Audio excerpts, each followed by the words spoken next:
putting learning at the center. And we do talk about the child-centered education. The child-centered education doesn't necessarily include the idea of learning. Right. So it's what is in the child's mind and how learning takes place in the mind. I think that is very important. And one of the things which I mentioned to you in some of the work that I've done, theoretical research and teacher education work, has to do with mental models that teachers have of how learning takes place in children's minds and what the mind looks like. And that conception that the teachers have is a conception of direct transmission.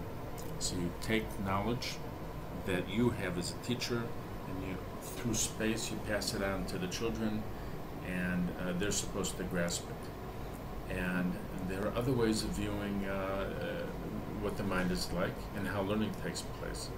I think the digital revolution has allowed us a look into another way of thinking about it.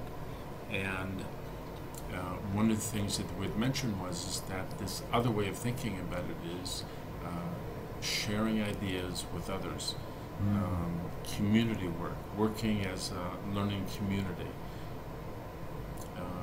working on something, editing what you're working on.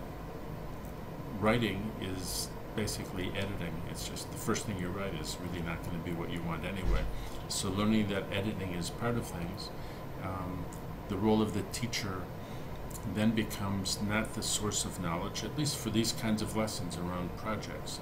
It's not necessarily the source of knowledge, but the teacher becomes the teacher's expertise is pedagogy.